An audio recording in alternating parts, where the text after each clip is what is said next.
हम लोग द्वितीय अध्याय में चल रहे थे। द्वितीय अध्याय में हम लोगों ने पिछली बार तक जो है ये इसके चौथे श्लोक तक पढ़ा था। इसमें पिछली बार जहां तक मुझे याद है हमारे सक्सेना जी ने कुछ प्रश्न किया था। ये संज्ञार्थम अर्थ शब्द जो जुड़ा है, कहीं पर संज्ञार्थम है, कहीं मदर्थे तक्त जीविता इस प्रकार से है, तो उसमें क्या अंतर है,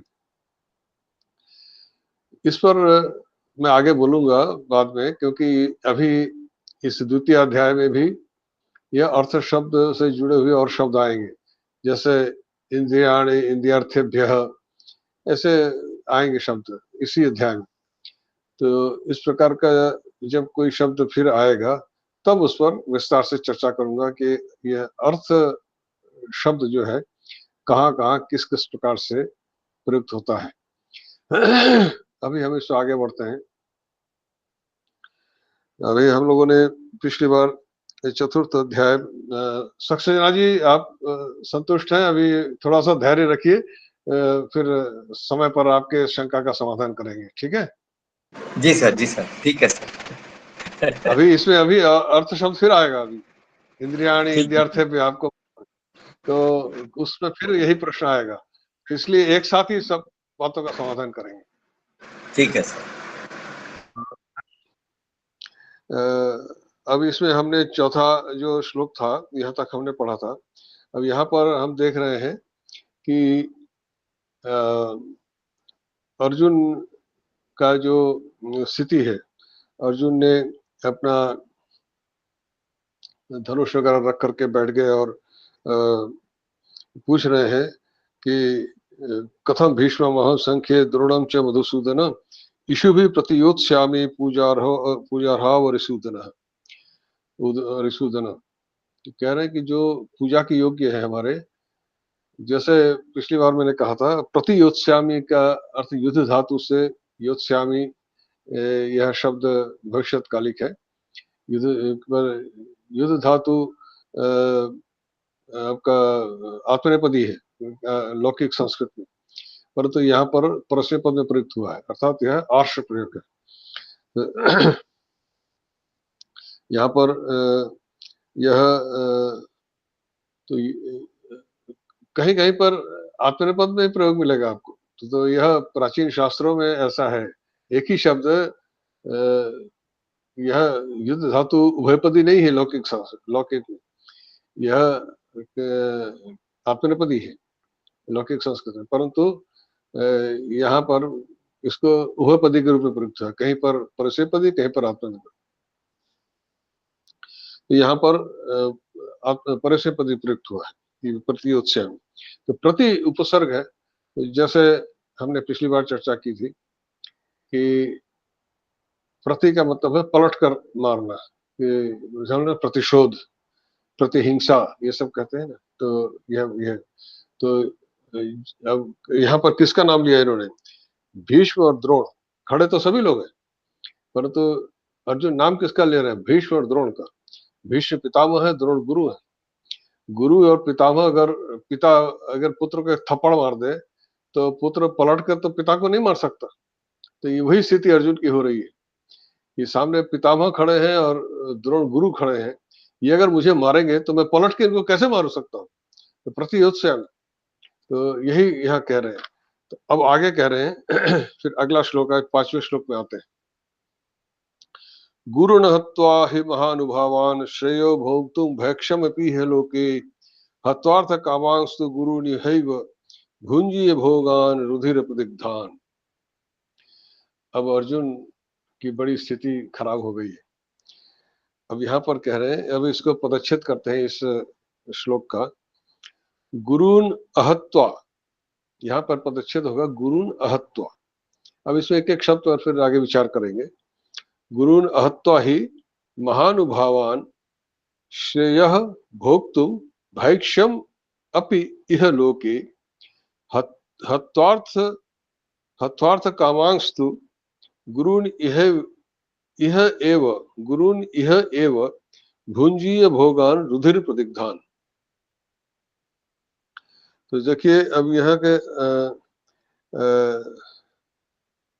हत्वा अर्थ कामान, यहाँ पे हत्वा अर्थ कामान तु, अ, ये हत्वा अर्थ कामान तु गुरुन यह एव, ये इस हत्वार्थ कामांस्तु का इस पर पदच्छेद होगा, हत्वा अर्थ कामान तु, ऐसे। तो अब इसका अर्थ करते हैं।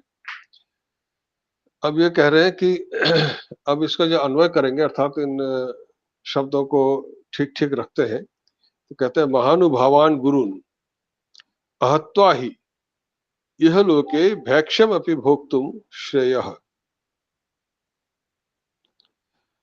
तो गुरुन हत्वा यह एव रुधिर प्रदिक्तान अर्थ कामान भोगान भुंजीय। अब कह रहे हैं कि गुरुन अहत्वा मतलब महानुभावान गुरुन, महानुभावान का मतलब ये हुआ कि महान अनुभाव आशय अनुभावयति उद्भवती, भाव का मतलब जो महानुभाव हमें किसे कहते हैं, भू भाव शब्द भू धातु से होता है कि भावयति, जो जिनके आशय, जिनके महानुभाव से कहते हैं जिनके आशय, जिनके इच्छाएं महान होती, महानुभाव। ये तो महानुभाव महा अनुभाव, महान प्लस अनुभाव महानुभाव होता है। इसमें दो शब्द है, महानुभाव शब्द में दो शब्द है, महान प्लस अनुभाव। तो अनुभाव का मतलब क्या है, अनुभावयति उद्बोधयति।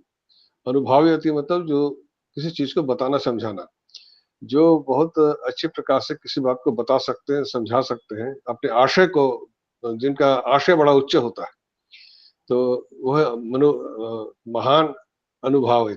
तो महान जो महान अनुभाव आशय अस्य, तो यह इसका एक प्रकार से समझ लीजिए अन्वय है कि महान, ये समास है यहाँ पे, महान प्लस अनुभाव दोनों शब्दों का समास है, महानुभाव।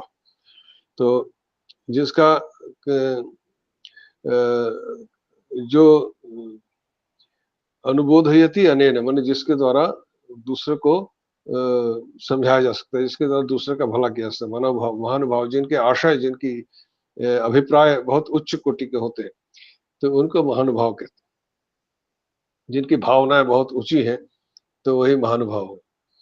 तो ऐसे जो गुरु जो है, ऐसे महान आशय वाले गुरु हमारे, जैसे इससे पहले ही इन्होंने कहा ना भीष्म और द्रोण, सभी गुरु स्थानीय हैं। अहत्वा, अहत्वा, यहाँ पे हन धातु में त्वा प्रत्यय कर हत्वा हुआ है, अहत्वा। अब आप में से जो लोग संस्कृत व्याकरण पढ़े हैं वो जानते हैं कि त्वा प्रत्यय मूल धातु के साथ लगता है। हत्वा में तो त्वा हो गया, हत्वा समझ में आ गया, अ जुड़ने के बाद भी हत्वा क्यों रहा? तो जब उपसर्ग जुड़ता है तो लेप हो जाता है, आप जानते हैं। जैसे हमारे और दूसरे शब्द होते हैं, जैसे आपके गत्वा है तो, और आगत्य, गत्वा में गम में त्वा हो गया, आ उपसर्ग लग गया तो आगत्य हो गया। पर यहाँ पर जो अ है वह उपसर्ग नहीं है, इस बात का ध्यान दें। इसको हम थोड़ा सा इसलिए बता रहा हूँ कि जो लोग व्याकरण उतना नहीं जानते हैं उनके जानने के लिए, यहाँ अ जो है वह उपसर्ग नहीं है।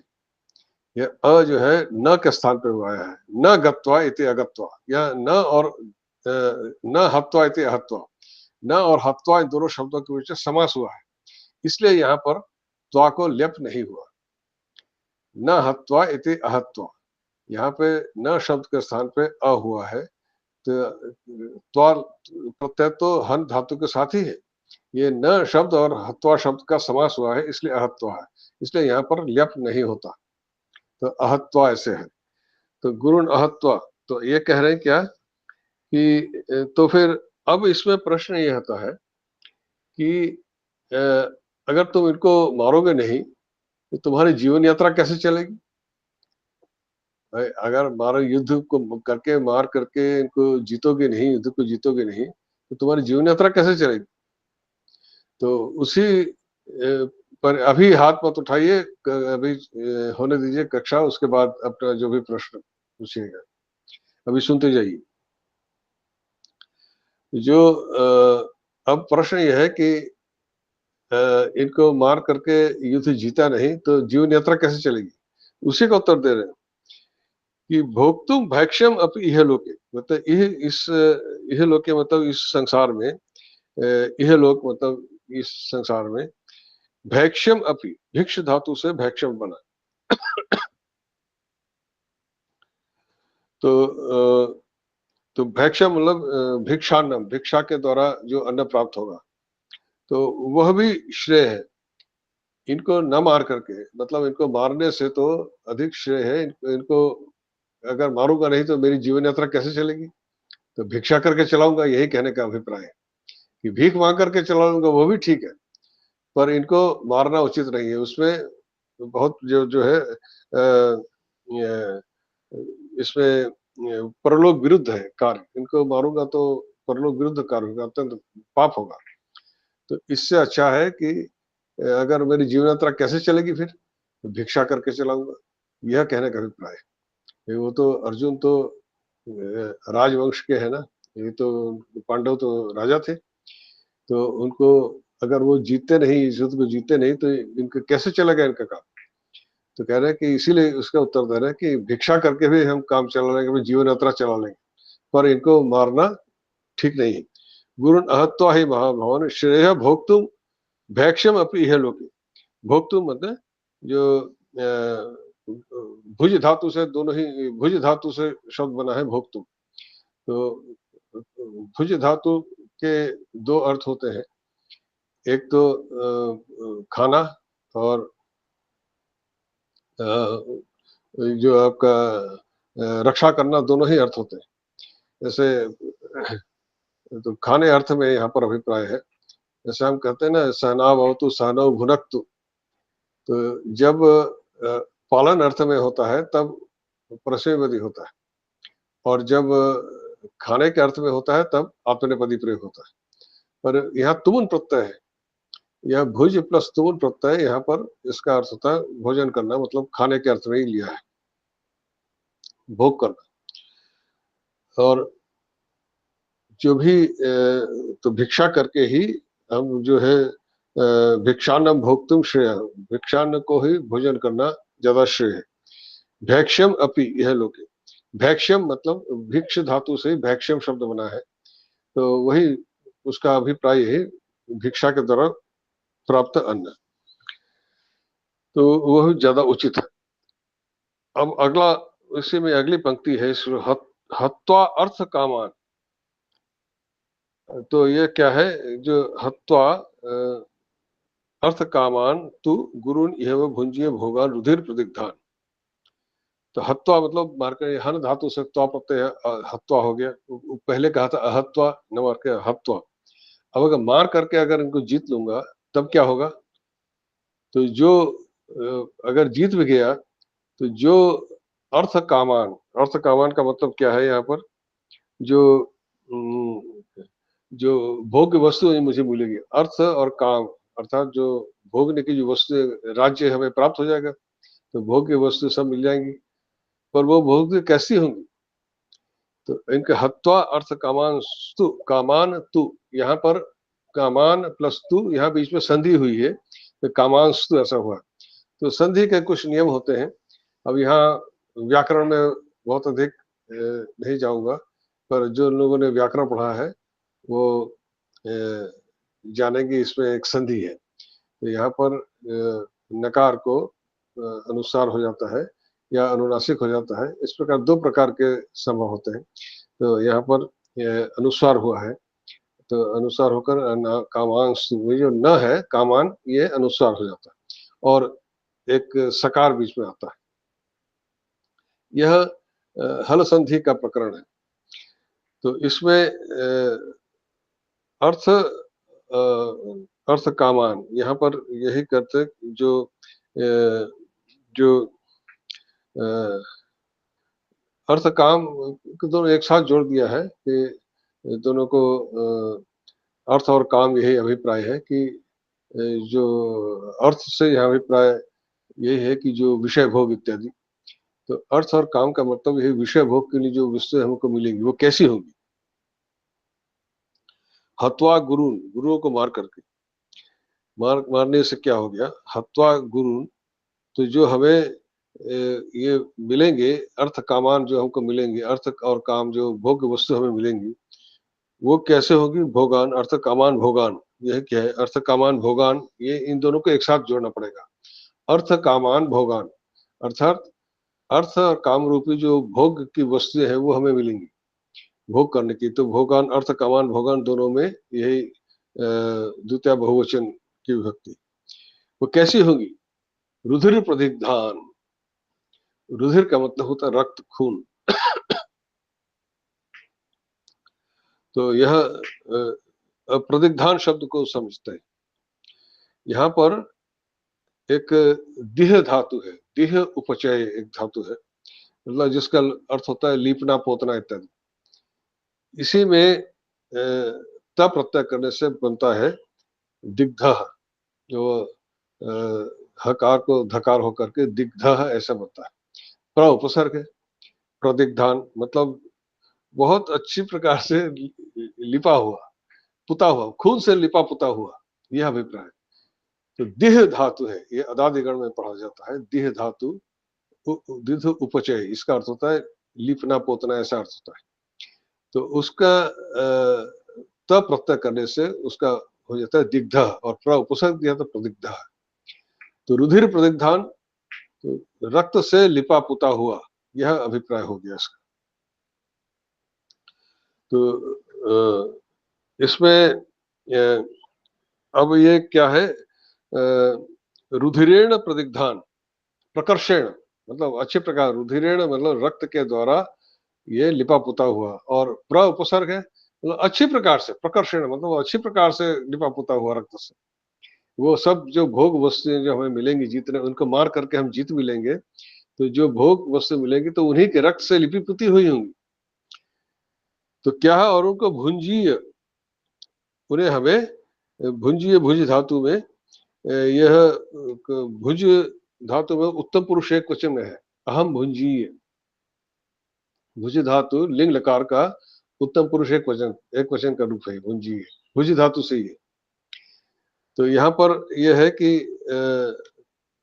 वो भोग करना पड़ेगा, मतलब मैं भोग करूंगा, तो इसका ठीक ठीक हिंदी में शब्दशः अनुवाद तो नहीं हो सकता, इसको उसी में समझना पड़ेगा कि अब ये अगर मैं जीत, इसका अभिप्राय ये है कि अगर मैं जीत भी गया इनको मार करके, तो इन्हीं के खून जो भोग वस्तु मिलेगी वो इन्हीं के खून से लथपथ होंगी, जिसे मुझे भोग करना पड़ेगा। तो क्या उचित होगा, यही उसके मन में प्रश्न है। इससे अच्छा तो है कि इनको नहीं मारो और भीख मांग करके अपना काम चलाओ। इस श्लोक का यही अभिप्राय है, अर्जुन कहना चाह रहे हैं कि अगर मैं इनको मार करके जीत भी गया, तो जो भोग वस्तु मुझे मिलेंगी वो इन्हीं के खून से लथपथ होंगी, उनको भोग करने से तो अच्छा है कि इनको न मारो और भीख मांग करके अपना काम चलाओ। यह इसके श्लोक का अभिप्राय तात्पर्य है। अब अगला श्लोक कहते हैं छठा, न चेतद विद्मः कतरन्नो गरीयो यद्वा जयम यदि वा नो जयेयुः यानेव हत्वा न जिजीविषाम ते अवस्थिताः प्रमुखे धार्तराष्ट्राः। धार्तराष्ट्राः मतलब धृतराष्ट्र के पुत्र और उनके जो संबंधी जो लोग सामने खड़े हैं इस युद्ध के लिए। अभी कह रहे धार्तराष्ट्र, तो समझ गए आप क्या है, किससे संबंधित, किससे मतलब है।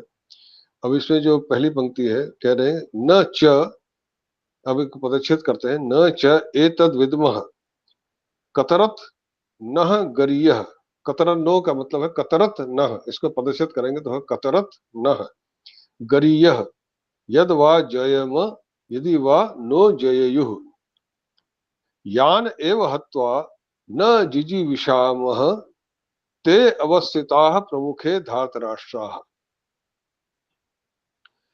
अब यहाँ पर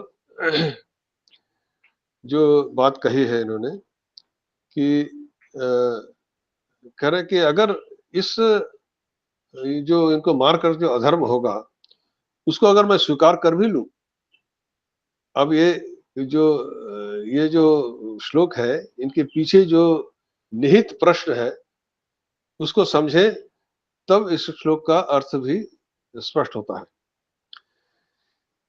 कि अगर इनको मैं मार भी दूं, मान लो ये अधर्म को मैंने स्वीकार कर लिया मारने का, तो फिर जो हमारा जो मेरी जीत होगी, क्या वह जीत ठीक है? वह जीत तो हार के समान ही है। अब ये कह रहे हैं कि यद्वा जयम यदिवा नो जयो, यहाँ जो नो शब्द है, नह नह शब्द इसका यह द्वितीय बहुवचन अस्मान की जगह पर है, द्वितीय बहुवचन है अस्मान। इसका अर्थ होता है यद्वा जयम न च एतद विद्मः, विद्मः विद धातु से है, विद्मः जो कि मतलब मैं नहीं जान पा रहा हूँ, यह उत्तम पुरुष बहुवचन का है, हम इसको नहीं जान पा रहे। लट लकार का उत्तम पुरुष बहुवचन का विद्मः, तो विद्मः का मतलब है कि जानना, वेत्ति रूप बनता है, विद्य मतलब जानना, और हमें यह नहीं समझ में आ रहा, न च एतद विद्मः, यह कहने का अभिप्राय है कि न ज्ञायते, यह नहीं समझ में आ रहा, यह नहीं जान पा रहा हूं कि क्या है कि कतरत नह, कतरत का मतलब होता है कि किम, किम शब्द से ही कतरत शब्द बना है। किम शब्द से आप परिचित हैं? किम का मतलब है क्या, इसी में कुछ प्रत्यय आते हैं लगते हैं और कतरत शब्द बनता है। कतरत का मतलब होता है कि दो में से कौन सा, कतरत का मतलब होता है दो में से कौन सा, किम का मतलब है कौन या क्या, तो कतरत का मतलब है दो में से कौन सा, तो ये कतरत ना, तो ये दो में से कौन सा। गरीय है, गुरु शब्द है, गुरु का मतलब होता है भारी या बड़ा, उसी में यसुन एक प्रत्यय होता है, गरीयस शब्द बनता है। आपने गरीयस शब्द में तो पुल्लिंग में होता है गरियान, स्त्रीलिंग में होता है गरीयसी। जननी जन्म भूष्य स्वर्गादपि गरीयसी, आपने सुना है। तो यह गरीय इसी से अतिशयन गुरु, तो यह जो यहाँ पर जो है न एचद विद्मः कतरत नह गरीय यद्वा जयो नव जयो, तो यहाँ पर यह अभिप्राय है कि जो श्रेयस्कर गरीयस, यहाँ पर और नपुंसकलिंग में करेंगे तो गरीय ऐसे होगा, पुल्लिंग में होगा तो गरियान, नपुंसकलिंग में गरीय, तो यह नपुंसकलिंग में प्रयोग हुआ गरीय। तो क्योंकि वो इसको जानना चाह रहे हैं कि इन दोनों में से कौन सा श्रेष्ठ है, हमारी जीत या हार। तो किसी उस विशेष्य का यहाँ पर उल्लेख नहीं है कि इसलिए यहाँ पर इसको नपुंसकलिंग में ही प्रयुक्त है। तो यद वा जयम यदि वा नो जयो, नो जयो वे हमें जीत लेते हैं, मतलब न मतलब असमान जयो, अगर कौरव हमें जीत लेते हैं या हम उन्हें, यद वा जयम, जयम ये लिंग लकार में जी धातु से हम उन्हें जीत लेते हैं या वो हमें जीत लेते हैं। तो कौरव अगर हमें जीत लेते हैं तो इसका मतलब कि हमारी पराजय हुई, और हमने उन्हें जीत लिया तो इसमें जीत हुई। तो इसमें यदवा जयम यदिवा नए जय हुई, इस पूरे वाक्य का अर्थ होता है हमारी जीत या हमारी पराजय, इन दोनों में से कौन सा श्रेष्ठ है। न एचत विद्मा कतरन न गरीय, यदवा जयम यदिवा नो जय हो, हमारी जीत श्रेष्ठ है या हमारी पराजय श्रेष्ठ है, इन दोनों में से जीत, हमारी जीत या पराजय, जीत या हार। तो न जययु जो इसमें बात कही है जययु, यह भी जी धातु का जो लिंग लकार में प्रथम पुरुष बहुवचन का रूप जयेयुः, वो हमें जीत लेते हैं। अगर वो हमें जीत लेते हैं या हम उन्हें जीत लेते हैं, तो हम उन्हें जीत लेते हैं तो इसका मतलब हमारी जय हुई, और उन्होंने हमें जीत लिया तो इसमें हमारी पराजय हुई। तो ये हमारी जय और पराजय में से, दोनों में से कतरत न गरी है, तो इन दोनों में से कौन सा अधिक श्रेष्ठ है? तो यह इसका अभिप्राय अपेक्षाकृत महत्वपूर्ण है। तो इसमें इस पहले लाइन का यह अर्थ है। अब दूसरी पंक्ति है, यानेव हत्वा न जिजी विषाम ते अवस्थितः प्रमुखे धार्तराष्ट्रा। अब जिजी विषाम शब्द को समझे। जीव एक धातु है, ये भौतिक में पढ़ा गया है। जीव धातु, जीव प्राण धारणे, जीवती ऐसे रूप बनता है। प्राण धारण करने को जीव धातु है, मतलब क्रियावाची शब्द है। जीवती मैंने प्राण धारण करता है, मैंने जीवित रहता है। जीव प्राण धारण धातु है। इसी में एक सन प्रत्यय होता है। सन प्रत्यय मतलब होता है कि इच्छार्थक, चाहना। जैसे हम कहते हैं पठितुम इच्छति, ऐसा न करके हम कहते हैं पिपठिष्यति।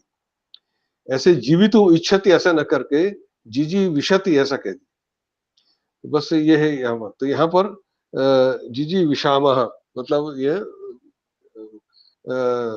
उत्तम पुरुष बहुवचन का हो गया। वही उसी प्रकार से रूप चलेगा जैसे जीवती का रूप चलता है। तो जिजी विशति, जिजी विशतः ऐसा करके जिजी विषामः उत्तम पुरुष बहुवचन का।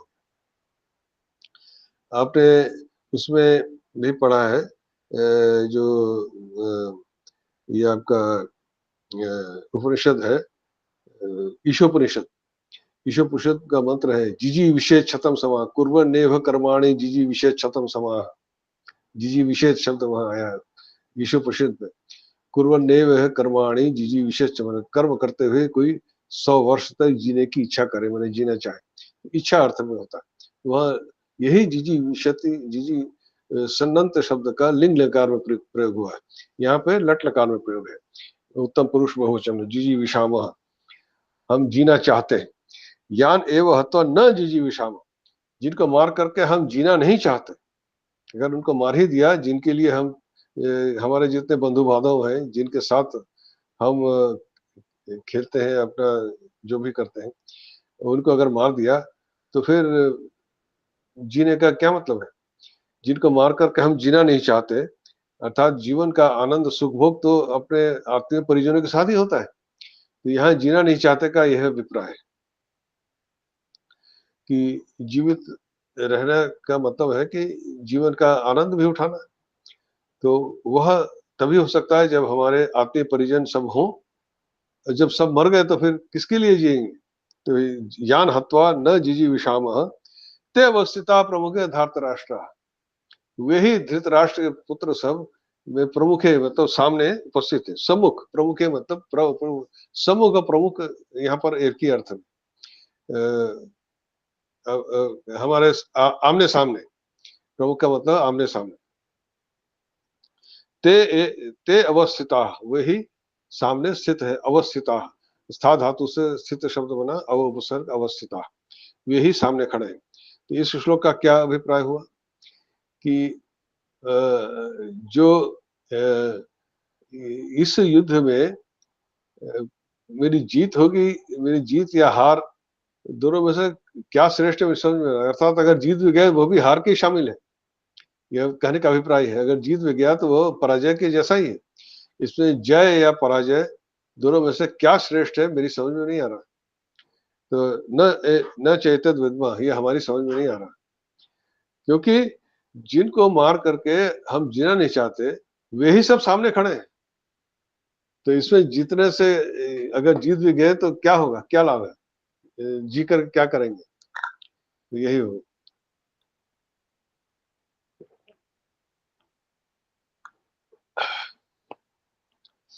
अब आइए अगले श्लोक पर आते हैं।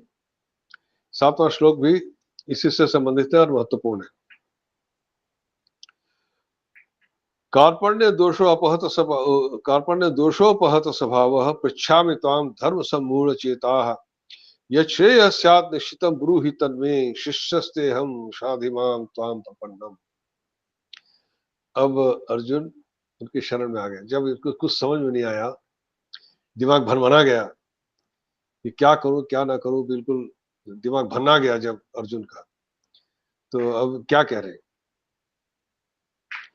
कि अब कौरवों के लिए कह रहे हैं, कार्पण्य दोषोपहत स्वभाव, अब इसको पदच्छेद करेंगे तो क्या होगा, कार्पण्य दोषोपहत स्वभाव धर्म सम्मूढ़ चेता त्वाम पृच्छामि मे यत निश्चितम श्रेयः तत् ब्रूहि अहम ते शिष्यः त्वाम प्रपन्नम माम शाधि।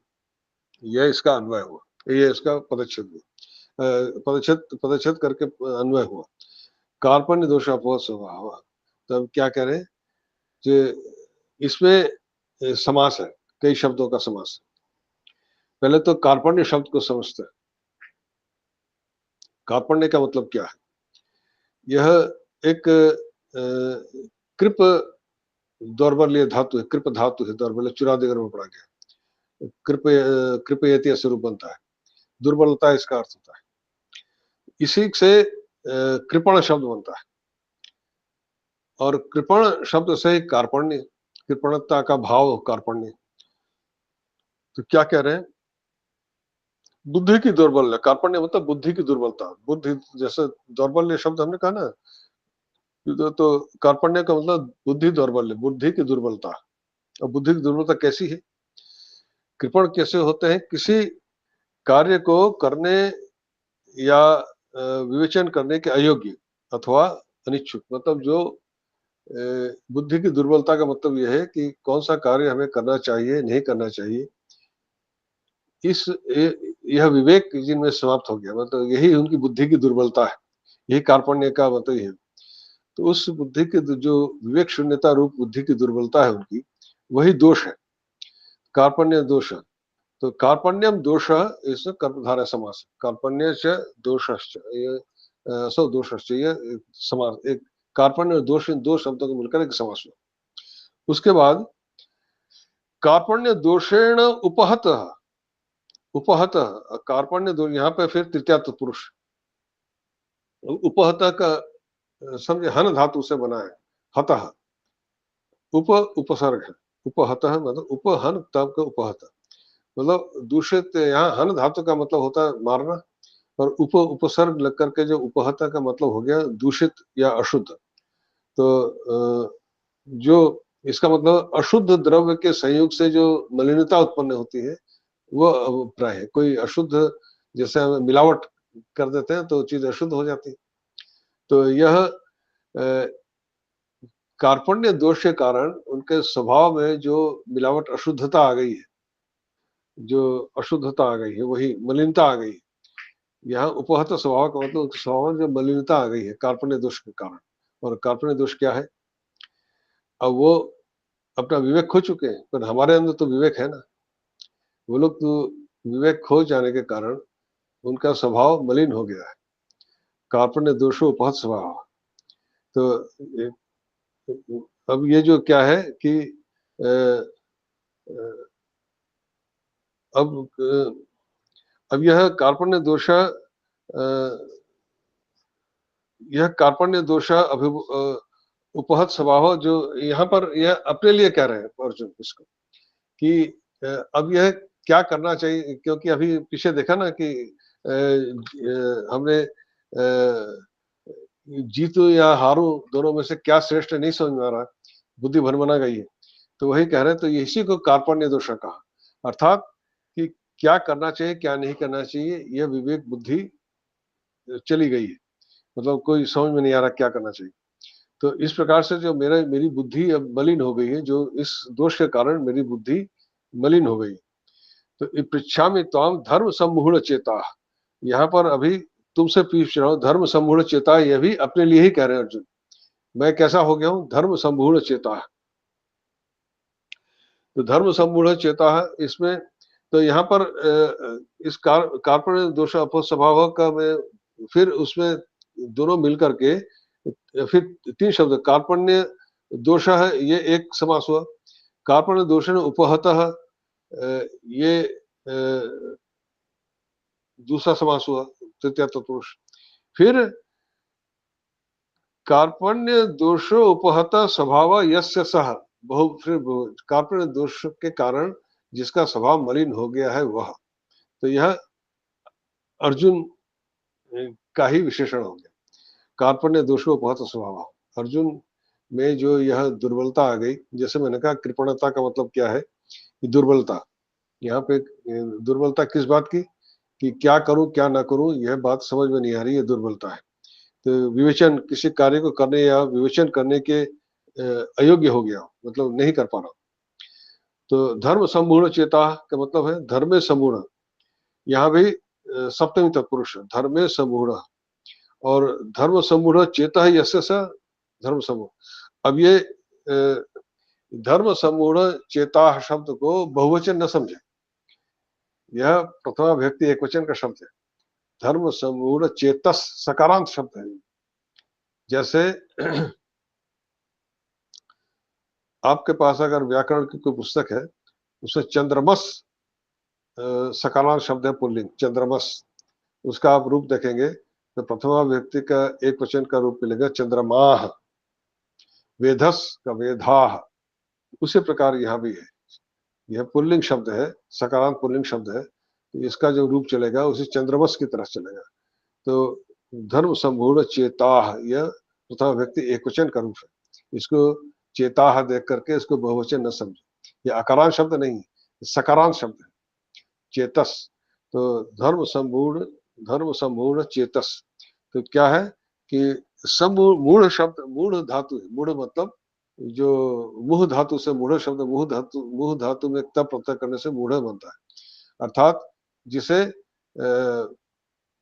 कोई अच्छे बुरे का विवेक जिसको नहीं हो पा रहा है वही। और सम उपसर्ग है, मतलब पूरी तरह जिसका पूरी तरह से विवेक अच्छे बुरे का क्या अच्छा क्या बुरा है, यह विवेक जिसका पूरी तरह से नष्ट हो गया, वही समूढ़।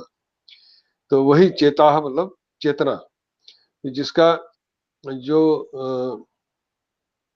जिसकी चेतना यहाँ बुद्धि से अभिप्राय है, जिसकी बुद्धि पूरी तरह से जो धर्म में धर्म के विषय में पूरी तरह से एक तरह से समूढ़, मतलब जो क्या धर्म है क्या अधर्म है, धर्म का यह अभिप्राय है, क्या धर्म है क्या अधर्म है, इस विषय में विवेक करने में असमर्थ हो गया है जो ऐसी मेरी बुद्धि, ऐसी बुद्धि वाला व्यक्ति, धर्म संपूर्ण चेतस। तो उसी का यह अर्जुन का ही विशेषण हो गया, क्या धर्म है क्या अधर्म है, इस विवेक को करने में पूर्ण रूप से असमर्थ बुद्धि वाला व्यक्ति, ऐसा धर्म संपूर्ण चेता इसका हुआ। अब ये कह रहे हैं पृच्छामि त्वाम, मैं तुमसे पूछता हूं, पृच्छामि, पृच्छ धातु से पृच्छामि हुआ, ये अब जानते हैं। त्वाम मतलब तुमको मैं पूछता हूं, क्या पूछते हैं? यत श्रेय, यहाँ श्रेयस शब्द है, यह भी श्रेयस शब्द यह नपुंसकलिंग शब्द है, इसलिए श्रेय, यहाँ पर श्रेय को पुल्लिंग मत समझो, श्रेयस नपुंसकलिंग शब्द है। तो नपुंसकलिंग में जब सकारांत नपुंसकलिंग शब्द होता है, उसका प्रथमा व्यक्ति एक वचन में या विसर्ग ही होता है श्रेय। तो यहाँ पे और आपसे नपुंसकलिंग में प्रथमा व्यक्ति द्वितीय व्यक्ति एक जैसा ही होता है। यश स्यात् निश्चितम ब्रूहि तन्मे, तो ये जो श्रेय है, यहाँ श्रेय शब्द में द्वितीय व्यक्ति का एक वचन है, जो श्रेय है वह मुझे बताओ। स्यात्, स्यात् निश्चितम ब्रूहि तन्मे, जो इन दोनों में जो श्रेय है, जो अच्छा है, ठीक है। यत जो निश्चितम श्रेय, जो निश्चित रूप से जो श्रेय है, जो ठीक है, अच्छा है। श्रेय का मतलब होता है कि आप जानते हैं श्रेय और प्रेय दो प्रकार की चीजें होती है। श्रेय माने श्रेष्ठ, मतलब जो वास्तव में मेरे लिए ठीक है, जो क्या मेरे लिए वास्तव में ठीक है वो निश्चित रूप से मुझे बताओ। ब्रूहि, ब्रू धातु, तो ब्रू धातु में यह लोट लकार का मध्यम पुरुष एक वचन है। तम ब्रूहि, तम शब्द इसमें छिपा हुआ है, तो तम ब्रूहि, तुम मुझे बताओ। तत् जो ये है यत निश्चितम तत् ब्रूहि, जो निश्चितम श्रेय, जो निश्चित रूप से श्रेय है, तत् ब्रूहि, वह मुझे मैं ब्रूहि, वह मुझे बताओ, ब्रूहि, तो वो मुझको बताओ।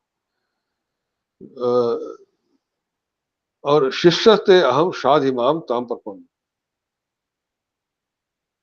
तो मेरे लिए जो ये यश श्रेय स्यात् निश्चितम ब्रूहि तन्मे, मेरे लिए जो श्रेष्ठ है वह मुझे बताओ। तो यह तो इसका हो गया। उसके बाद कह रहे किंच, मतलब क्योंकि अब और भी, शिष्यस्ते अहम साधिमाम ताम प्रपन्नम, साधि, यहाँ शासु ये धातु है, अनुशिष्ट ये धातु है, यह शास धातु है, अनुशासन इत्यादि शब्द इससे बनता है, और शिष्य शब्द भी इसी से बनता है।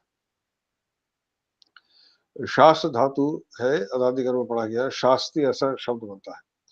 तो इसी से लोट लकार में मध्यम पुरुष एक क्वेश्चन का रूप है शाधि, उसमें जो लोट लकार का जो मध्यम पुरुष का जो प्रत्यय है उसको ही आदेश हो जाता है, ही आदेश होने से उसको धकार होकर के शाधि ऐसा होता है।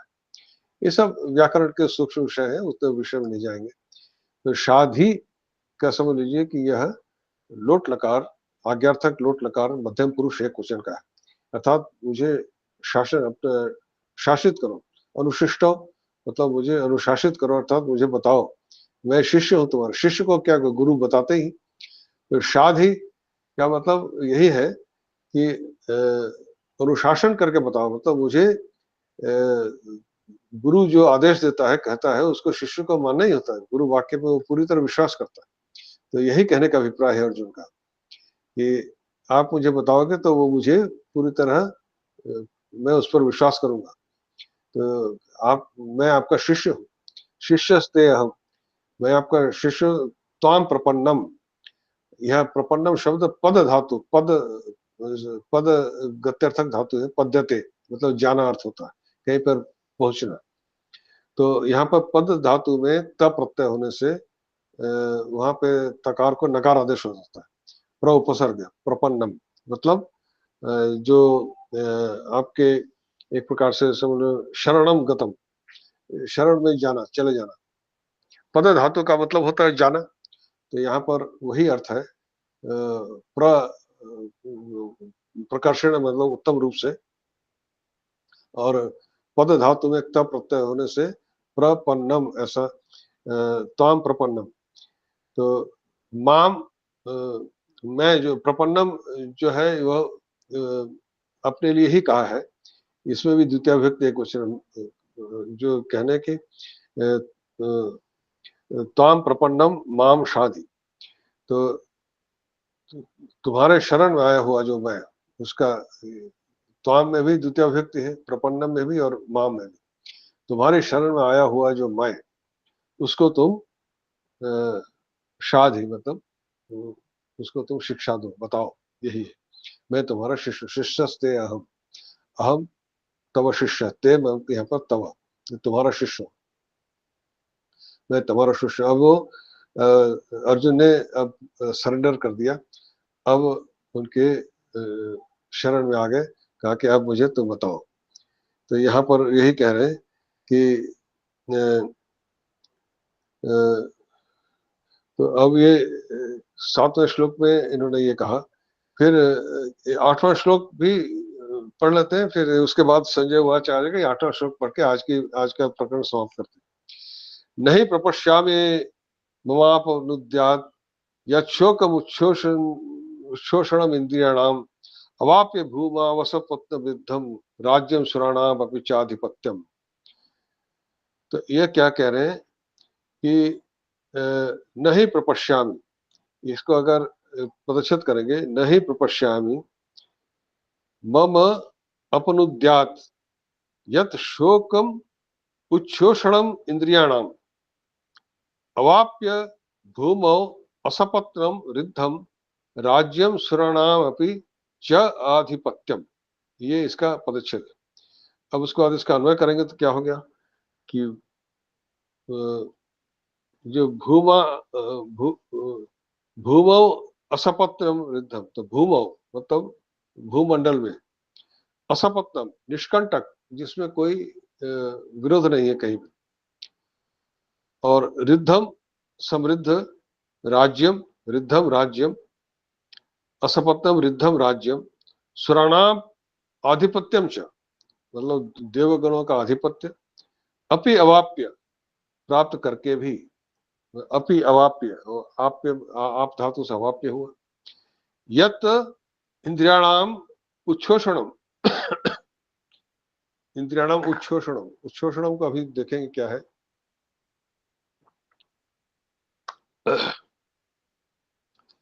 मम शोकम अपनुद्यात, जो यहाँ पे अपनुद्यात, यह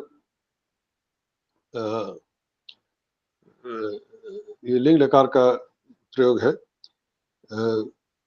जो करे ऐसा, अपनोदन करे, तत् अहम न प्रपश्यामि, वो मैं नहीं देख पा रहा हूं। तो क्या मतलब है, भूमौ अर्थात यहाँ पर प्रपश्यामि, प्र मतलब प्रकृष्ण, मतलब अच्छी तरह से देखना। मुझे एक तो होता है देखना, एक होता है अच्छी तरह से देखना।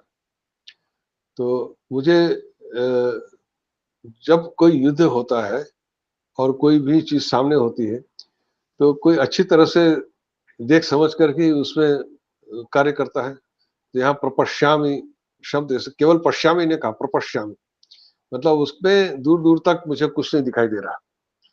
तो क्या नहीं दिखाई दे रहा, भूमौ असपत्नम रिद्धम राज्यम सुराणाम आधिपत्यम च अपि अवाप्य,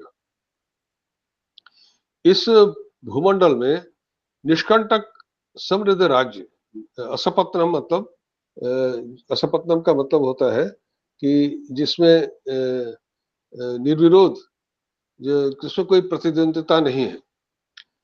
सपत्ना का मतलब होता है शत्रु, सपत्ना का मतलब होता है शत्रु, असपत्ना मतलब जहां कोई शत्रु नहीं है, न सपत्ना असपत्ना। तो जब शत्रु ही नहीं है तो निष्कंटक हो गया, बिल्कुल निर्विरोध है, उसमें कोई किसी प्रकार का प्रतिद्वंदिता नहीं है।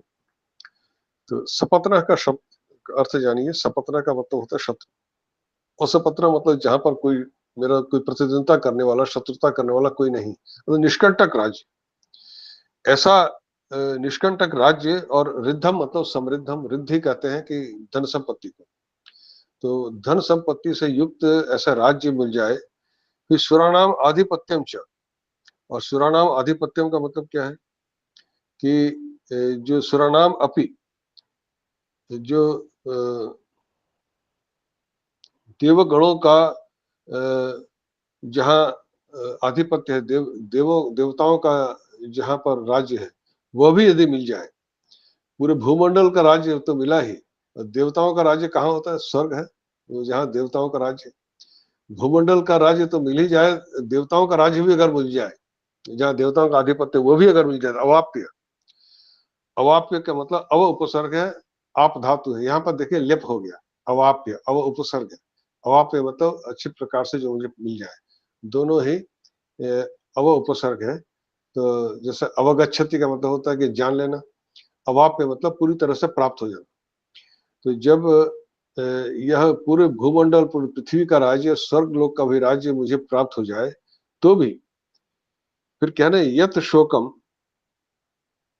यत इंद्रियाणाम उच्छोषणम मम शोकम, इंद्रियाणाम, यहाँ पर इंद्रिया उच्छोषणम, उत यहाँ पर यत शोकम उच्छोषणम इंद्रियाणाम, तो ये शोक जो मुझे हो रहा है, अर्थात यत शोकम, यह शोकम, ये जो शोक मुझे हो रहा है, इंद्रियाणाम उच्छोषणम यत शोकम, इंद्रियों का, इंद्रियाणाम जो मेरी सारी इंद्रियां हैं, ज्ञान इंद्रिया, कर्म इंद्रिया सब है, उसका शोषण कर ले रही। इससे पहले हमने क्या देखा कि जो अर्जुन कह रहे थे कि मेरे जिह्वा मुख सूख रहा है, शरीर कांप रहा है, और त्वचा में जैसे दहन हो रहा है, यही सब इंद्रियों का शोषण हो रहा है। मतलब इंद्रियों का शोषण हो रहा है, कोई चीज जब सूखने लगती है वही स्थिति है। तो यह शोक के कारण हो रहा है। तो यह इंद्रियों को शोषण कर लेने वाली जो ये शोक है, मम अपनुद्यात, जो कह रहे हैं कि यह जो मम शोकम, मेरा मम मतलब मेरा मेरा मेरे को जो ये शोक हो रहा है, मम शोकम मम यत शोकम उच्छोषणम, मतलब यह जो अ,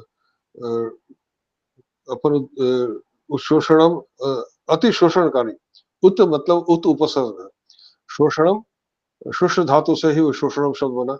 उत शोषणम मतलब अत्यंत शोषणकारी, उत जैसे कहते हैं ना उद्गच्छति, ऊपर को जाता है। तो जब पानी सूखता है तो उसका भाप ऊपर को जाता है ना, उत्शोषण मतलब अपने शरीर से वो बाहर निकल जा रहा है। जो मेरे जो इंद्रियों की जो शक्तियां हैं वो सब शोषण कर ले रहा है, कोई बाहर निकल रहा है। क्या चीज बाहर निकल रहा है? शोक। शोक ने मेरी इंद्रियों को शोषण कर लिया, मतलब ले लिया। तो जब यह जो, तो यहाँ पर शोकम जो उच्छोषणम, शोकम मतलब उच्छोषणकारी, अति शोषणकारी जो शोक है, तो अति शोक कर्म मतलब शोष कर्म, शोषण करना, शोषण शोष कर्म मतलब शोषण मतलब शोषण करने वाली जो यह शोक है, इस दोनों में द्वितीय एकवचन है। तो ये जो और वह अपनुद्यात, तो क्या कह रहे हैं, अपनुद्यात का मतलब क्या है? हटाना।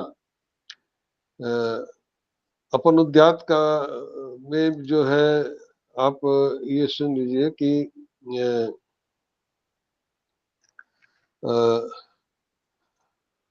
अप का मतलब होता है किसी चीज को हटा देना। अपनुद्यात में यही है, इसका अर्थ यही समझ लीजिए कि जो